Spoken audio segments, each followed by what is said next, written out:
Joining us now is former Speaker of the House and Vice Chair of the Trump transition team, Newt Gingrich. He is also the author of the upcoming novel, Treason.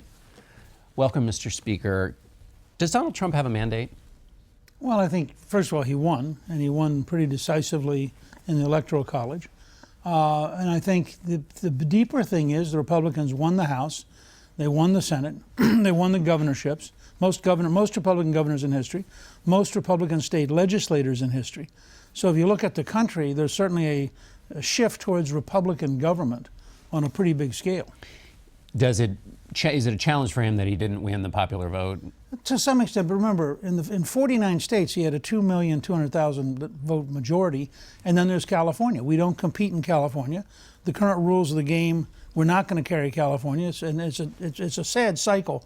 They don't invest because they're not going to carry it, so it gets worse every year. If this had been a general election where the total vote mattered, we'd have competed in California. Are you still a fan of getting rid of the Electoral College? You used to be. Well, I think in the long run, you want to find a way to have the whole country represented. But my point is, if we had total vote mattering, we would have competed in California. Right. And we would probably have picked up at least 2 million votes just by competing. Let's talk about the pace of change. Should Donald Trump swing for the fences or go for singles? Swing for the fences. I've done this twice in my career. Yeah. I did it with Reagan in '81. I did it as Speaker in '95. This is a city which, if you don't shove it as hard as you can while you have momentum, will just surround you. I mean, the swamp doesn't want to be drained, and the swamp will just suck you in if you let it. So he needs to have a very, very aggressive first year. When I covered your presidential race and run in 2012, you made a case for incrementalism. You said, on two cases, you said, when the country is as bitterly divided, and you put your name on a program and think any Democrat is going to vote for it, you have to go. Your argument was you have to go out and sell it, and that you have to. So explain how you swing for the fences, shove this country, but aren't moving too fast. Well, two things. First of all, I recommend all of our viewers, they read a terrific book called The Education of Ronald Reagan, which really captures Reagan at General Electric and shows you what he learned about moving the country. So you've got to move the country. Trump's got to be the salesman. Second, you take something big like infrastructure. He can work with Chuck Schumer on infrastructure. He can find a bipartisan path that allows us to dramatically improve infrastructure, something Trump knows an immense amount about. And you could have a very big bipartisan bill on infrastructure. I suspect on tax reform, there's a chance to actually put together a tax reform package, which also, as Speaker Paul Ryan has pointed out today, also means you can handle a lot of the tariff differentials inside the tax code in a way that could be very advantageous to American business.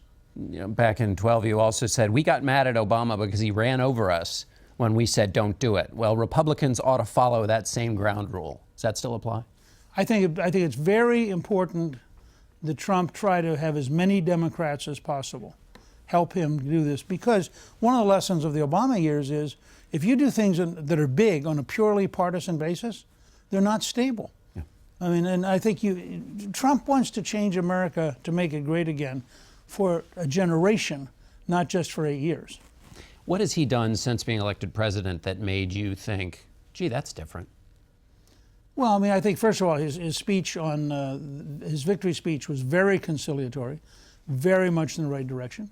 I think his visit to the White House was very respectful on both sides, and I think encouraging in that sense.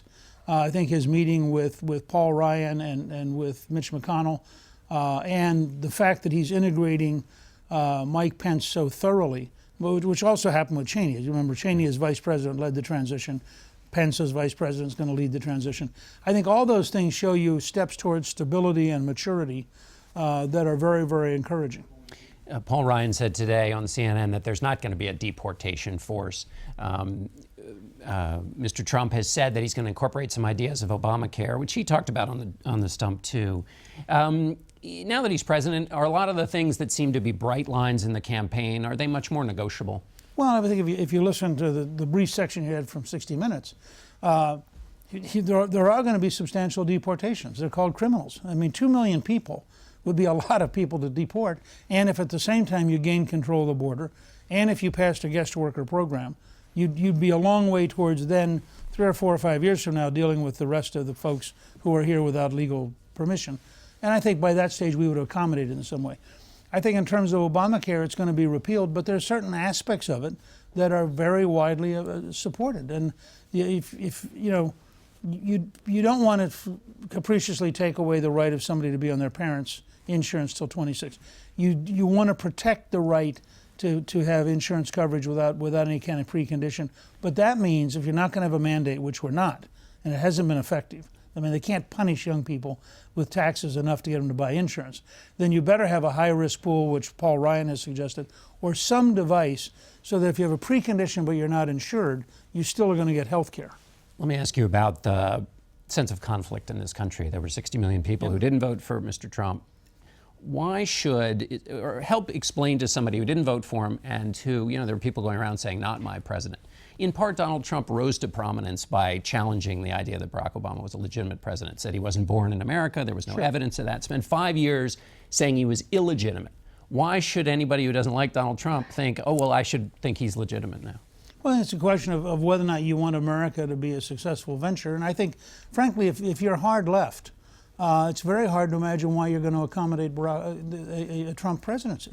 Because the two goals of this, remember, George W. Bush was attacked from day one by the hard left. Obama was attacked from day one by conservatives. We've now been through 16 years of this siege warfare. Yeah. And interestingly, while we got involved in a fight with Clinton, no one ever attacked the legitimacy of the Clinton presidency, or Bush one, or Reagan, or Carter for that matter. Part of what this stems from is the campaign that Mr. Trump ran. In the National Review, Ian Tuttle writes about this divisive campaign. He says, quote, his victory in the primaries gave unprecedented visibility to the alt-right, a small but vocal fringe of white supremacists and anti-Semites and self-proclaimed fascists. Supporting a President Trump cannot mean giving a pass to the ugly fringe that has risen with him. What does Donald Trump have to do to address that? I just have to say that's garbage. Even though it's coming from the National Review. Yeah, I don't care where it's at. This whole notion, it's like the Washington Post had this columnist the other day who pointed out that we were on the anniversary of Kristallnacht, which was the night when the Nazis attacked Jewish businesses. And I'm thinking, I mean, this is crazy.